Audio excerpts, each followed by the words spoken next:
നഗരസഭാ കുടുംബശ്രീയിൽ സാമ്പത്തിക തട്ടിപ്പ്, സമരവുമായി കോൺഗ്രസ് കൗൺസിലർമാർ. നഗരസഭാ പ്രദേശത്ത് താമസക്കാരല്ലാത്തവർക്ക് അനർഹമായി ലോൺ അനുവദിച്ചു നൽകി കുടുംബശ്രീ CDS ചെയർപേഴ്സണും കൂട്ടരും കമ്മീഷൻ കൈപ്പറ്റിയെന്നാരോപിച്ച് കോൺഗ്രസ് കൗൺസിലർമാരുടെ നേതൃത്വത്തിൽ നഗരസഭാ കവാടത്തിൽ പ്രതിഷേധം സംഘടിപ്പിച്ചു. സമരം DCC vice president advocate A. Suresh Kumar ഉദ്ഘാടനം ചെയ്തു. പ്രതിപക്ഷ നേതാവ് K. ജാസിംകുട്ടി അധ്യക്ഷത വഹിച്ചു. A. ഷംസുദ്ദീൻ, അഡ്വക്കേറ്റ് റോഷൻ നായർ, സിന്ധു അനിൽ, രജനി പ്രദീപ്, അബ്ദുൽ കലാം ആസാദ്, റനീസ് മുഹമ്മദ്, നാസർ തൊണ്ടമണ്ണിൽ, റോസ്ലിൻ സന്തോഷ്, മെഴ്സി വർഗീസ്, CK Arjunan, Annie Saji, Ambika Venu, Akhil Azhoor, Ancy Thomas, PK Iqbal, S. Afsal, Ajith Mannil, A. Farooq, Saji Alexander, Anzar Muhammad, Saju George Kumbazha, S. Fathima, Ajmal Kareem എന്നിവർ സംസാരിച്ചു. ഒന്നാമത്തെ സ്ഥാനത്ത് നിന്നിരുന്ന കുടുംബശ്രീയാണ് പത്തനംതിട്ടയിലെ കുടുംബശ്രീ. ഏകദേശം 5500 അംഗങ്ങളാണ് പത്തനംതിട്ട നഗരസഭയുടെ 32 വാർഡുകളിലായി കുടുംബശ്രീ അംഗങ്ങളായിട്ടുള്ളത്. ഒരു കാലഘട്ടത്തിൽ നമ്മൾ ഒന്നാം സ്ഥാനത്തായിരുന്നു.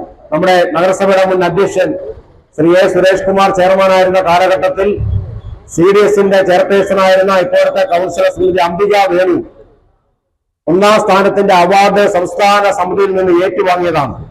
അഭിമാനകരമായ മുന്നേറ്റങ്ങളുമായി മുന്നോട്ട് പോയിക്കൊണ്ടിരുന്ന കുടുംബശ്രീയെ കഴിഞ്ഞ തവണത്തെ കുടുംബശ്രീ തെരഞ്ഞെടുപ്പിൽ ചില വ്യാജ കള്ളത്തരങ്ങളിലൂടെയൊക്കെയാണ് അവർ ഈ അധികാരം പിടിച്ചെടുത്ത് മുന്നോട്ട് പോയത്.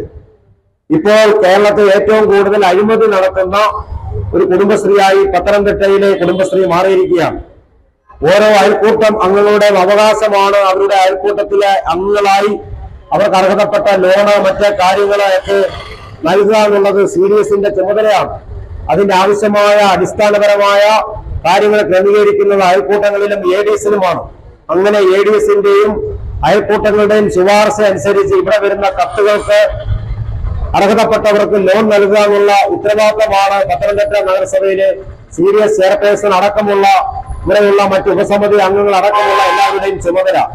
എന്നാൽ പത്തനംതിട്ട നഗരസഭയ്ക്ക് മാത്രം ഒരു പ്രത്യേകതയുണ്ട്. പത്തനംതിട്ടയിൽ നിന്ന് കുടുംബശ്രീക്കാർക്ക് ലോൺ ലഭിക്കണമെങ്കിൽ അത് കുടുംബശ്രീ അംഗങ്ങളാവണമെന്നില്ല.